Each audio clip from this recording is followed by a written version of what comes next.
If you haven't seen my lore of the classic anime's first season, be sure to check that out, because this time we're moving on to Season 2, Sailor Moon R.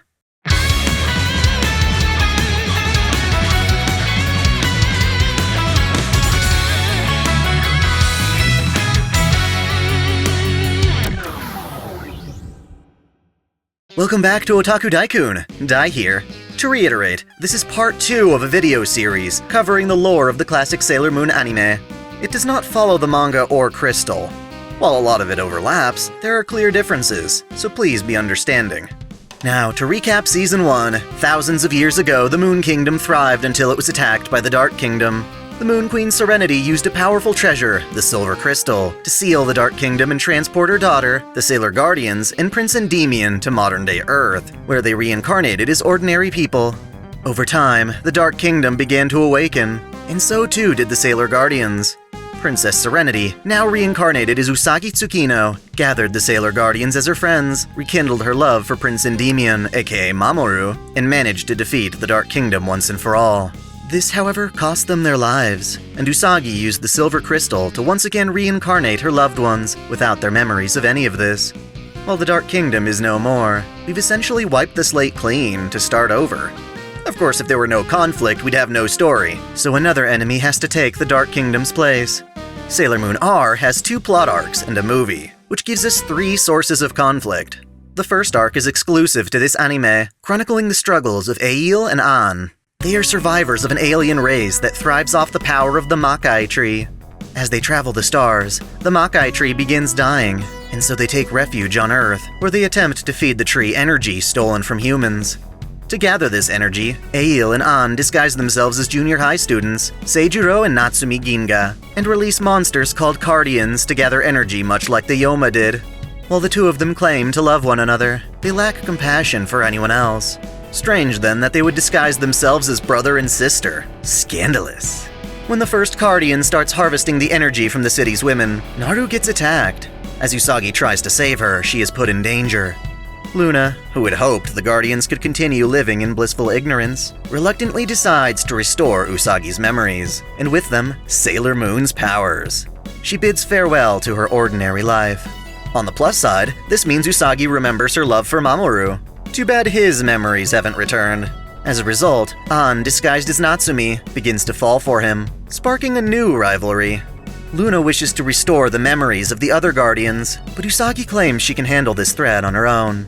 Conveniently, however, Ami, Rei, Makoto, and Minako all happen to be auditioning for a part in a TV drama, and begin to wonder if they've all met before. Of course, this audition was all just a ploy by Ail and An to procure more energy, and a Cardian attacks. Usagi transforms and tries to defeat the Cardian, only to realize she no longer has the Moonstick. This pushes Luna into deciding to reawaken the other Guardians, so now the whole gang is back. Everyone but Mamoru anyway, whose memories have yet to return. Usagi tries to restore them on her own to no avail. Instead, Ail, disguised as Seijuro, starts falling for her, creating a cycle of unrequited love between Usagi and the aliens. A new Cardian emerges and attacks one of Makoto's closest friends, a boy named Shinozaki. He's a good lad, who comforted Makoto when her previous boyfriend dumped her. During the attack, he is knocked from a cliff and heavily injured. Makoto becomes a blood donor for Shinozaki's recovery, which renders her unable to fight their next battle. Their fight goes south, but they are saved in the nick of time by a new ally calling himself the Moonlight Knight. Just kidding, it's Mamoru again. While he lacks his memories, he still has that subconscious desire to save Usagi, once again splitting his personality into an alter ego. This time, however, said alter ego literally takes an independent form. Thankfully, Usagi and the others are quicker to suspect he's Mamoru, but get thrown off by the fact that they can stand next to each other in the same room. As the Guardians fight more Cardians, Usagi's tiara suddenly stops working. This renders her useless in combat, allowing one of the Cardian to attack and break her brooch. Doing so once again opens a portal, where Usagi confronts the projection of Queen Serenity. The tiara failed because Usagi is no longer committed to being Sailor Moon. By speaking with the Queen, however, she finds new determination, and is given a new means of transformation, Moon Crystal Power, complete with a new weapon and ability. Born from the princess's love for Endymion, Usagi gains the Cutie Moon Rod, which allows her to unleash Moon Princess Halation. Sailor Moon is back in action. The Sailor Guardians in Moonlight Night continue destroying Ail and An's guardians, while putting up with romantic hijinks between the Ginga siblings. Eventually, the Makai tree stops responding to the energy being fed to it, making Ail and An desperate. When visiting the two of them in their apartment, Usagi discovers a hidden room housing the giant tree, and is ultimately dragged inside. The tree reacts to Usagi's presence, and begins to go out of control, destroying the building. In its rage, the Makai tree actually kills An, causing Ail and An to realize just how much they truly loved each other. Usagi pleads for the tree to stop, and discovers that, in trying to nourish the tree, Ail and An were actually hurting it. Rather than stolen human energy, the tree is actually nourished by love, which Ail and An couldn't possibly provide until understanding the love they had for each other. Usagi is able to heal the tree, restoring it as a single sprout. It in turn resurrects An, allowing the two aliens to return to space, confident in their ability to maintain the tree. Moonlight Night finally reveals his identity, and merges with Mamoru as he begins to recall his past. Hooray! One threat down with no dead guardians. So that's the first arc. The second one is where shit gets real, and time travel gets introduced. For now, let's assume that the Guardians go on without encountering enemies. With an established peace, what do? Well, Usagi and Mamoru get married, and recreate the glory of the Silver Millennium, forming a new thriving city on Earth called Crystal Tokyo. It's not like they conquered Earth or anything, though. Rather, Usagi was recognized after using the crystal to heal Earth from a second ice age. She grows up, ruling over this kingdom as Neo Queen Serenity, with Mamoru once more taking the name Prince Endymion. Like the millennium that came before, the kingdom's inhabitants enjoy long-lasting, youthful lives and continued prosperity. Crystal Tokyo itself prospers from being built upon 5 established energy points, called the Crystal Points. They align with the points on a star, and their energy provides Crystal Tokyo with its foundation. During this time, Usagi and Mamoru have a child, a daughter named Chibiusa. Thanks to the youth provided by the Silver Crystal, Chibiusa remains a child for over 900 years, both body and mind. Apparently her case is a rare one. Does this mean Usagi's poor academics are genetic? After all, it later shows that after centuries as a queen, she still hasn't learned to write in kanji. Mega oof. Strangely enough, Chibiusa has an inferiority complex, feeling she will never be able to compare to her mother's greatness after finding out she was Sailor Moon. This makes her a bit mischievous. Sneaking around Crystal Tokyo, she comes across another of the Silver Millennium's treasures, the Space-Time Door. As the name implies, it's a door that leads into a dimension beyond space-time, and can be used to effectively time travel. Since screwing with space-time isn't exactly a good idea, the gate is protected by one of the Outer Guardians, Sailor Pluto. Chibiusa and Pluto become close friends, and all seems well. That said, not even a place as grand as Crystal Tokyo is immune to corruption. One of the kingdom's residents comes to possess dark powers, declares himself Death Phantom, and causes uproar through brainwashing, crime, and murder. Rather than killing Death Phantom, however, Usagi has him banished to Nemesis, the 10th planet of the solar system. Yes, after Pluto. Perhaps this isn't the best idea, however, considering Nemesis is so desolate and remote that it's hard to monitor. There, Death Phantom merges with the Dark Planet and begins plotting against not just Earth, but the entire galaxy. To fuel his ambitions, he uses pieces of Nemesis's core, literally called the Evil Black Crystal. Seriously, don't confuse this with the Black Crystal from Season 1. It's completely different. I really wish these had better terminology. Under the name Wiseman, he presides over Nemesis and secretly manipulates a handful of Earth citizens to abandon Crystal Tokyo. These persuaded humans gather on Nemesis, forming the Black Moon Clan. While Wiseman pretends to be one of them, he's actually using them as his pawns. After all, they're not out to destroy the galaxy, but rather to overthrow Crystal Tokyo. Thus, disaster strikes when Chibiusa, aspiring to be a lady like her mother, takes the silver crystal from its glass sphere in the castle. While she handles it, the silver crystal mysteriously vanishes, depriving Crystal Tokyo of its strongest asset. At the same time, the Black Moon Clan launches its attack on the Earth, much like the Dark Kingdom's attack on the previous Silver Millennium. Without the silver crystal to protect it, most of Crystal Tokyo is destroyed. Usagi and Mamoru only survive because the Inner Guardians form a protective barrier around the Crystal Palace. Usagi herself is put into a deep slumber. Well, when you're otherwise screwed, time travel starts sounding like a fair option. In order to save Crystal Tokyo, Sailor Pluto has Chibiusa go back in time with an advanced mechanical ball companion named Luna P. She is not to return until a means of saving the kingdom is found. Fearing that Chibiusa may indeed ruin their plans, Wiseman sends the Black Moon Clan into the past to destroy her and the Silver Crystal. They suspect she has it anyway, not knowing it vanished. And that, my friends, is where we can finally resume the story proper. Now that Usagi and Mamoru both have their memories back, they can finally start dating like a normal couple. So you'd think anyway. Until their first official kiss gets totally spoiled when Chibiusa arrives from the future. Wondering why she and Usagi have the same hairstyle, Chibiusa interrogates Usagi. By interrogate, I mean she pulls a fake gun on them. Until she can get her hands on the silver crystal from Usagi's time, Chibiusa procures shelter by using Luna P to brainwash Usagi's family into thinking she's a cousin.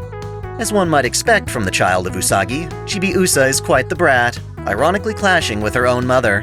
And yet, she doesn't believe that the only other blonde bunhead out there actually is her mother, so she's looking for the Sailor Guardians, even though they're right under her nose. Folks be blind. When upset or frightened, Chibiusa can release energy from the crescent on her forehead, which sadly helps the Black Moon Clan track her. Upon meeting Chibiusa, Mamoru starts having vague visions of Crystal Tokyo and believes that if he stays with Usagi, she'll die. Thus, he decides to break up with her. Ouch. Regardless, the first member of the Black Moon Clan we meet is Rubius. He has two goals in coming to the past: to find the silver crystal he thinks Chibiusa brought with her, and to corrupt the crystal points in advance so that Crystal Tokyo can never be built. In this endeavor, he employs the Spectre Sisters, Koan, Berthier, Calaveras, and Pets. Compelled by the evil black crystal, these sisters do Rubius's bidding, dispatching technological monsters called droids in their attacks. Berthier makes her move by hijacking a cosmetics shop. They begin fighting, and Mamoru continues to fight his tuxedo mask even after their disastrous breakup. In light of this, Usagi stops whining and resolves to win back his heart. If only she really knew why he broke up with her. What a bunch of dummies. Heck, even the smartest one, Ami, makes some dumb decisions. She gets the opportunity to study medicine in Germany and actually makes the decision to go. Just before she leaves, however, she realizes how dear her friends are and how important her role is in the Guardians. Like literally, they're fighting when she's supposed to board her flight. Get back in the game, girl! Just like Usagi recently got an upgrade, the Guardians are also given new and improved transformation pens with brand new attacks. Level up! After various escapades between the upgraded Guardians and the Spectre Sisters, a confrontation ultimately strikes between them that even includes Rubius. The Guardians fight in an epic battle to protect Chibiusa from the Black Moon Clan. Now, the weird thing about bad guys is that they're usually not very loyal to one another. Rubius, for instance, is incredibly abusive to the Spectre Sisters and threatens to kill them for their failures. Koan, desperate to appease him, fights the Guardians, planning to sacrifice herself when defeated. Thankfully, Usagi is able to purify her of the evil black crystal's corruption, and she returns to being a normal woman. I guess that's just what happens when you don't treat your underlings fairly. Feeling classy, Ami winds up fighting Berthier, not through armed combat, but rather a dangerous chess game that renders the loser frozen in ice. And just when Berthier gives up on life, Usagi heals her. 2 sisters down. This does not please Rubius. He gives the remaining sisters, Pets and Calaveras, the Black Moon Stick, which serves to amplify their dark energy. They kidnap their freed sisters, lure the Guardians out, and fight within a dark portal. The 2 are defeated, with Usagi healing them both. Booyah! Adorably, the sisters decide to stick around in this time period and open up a shop together. How nice.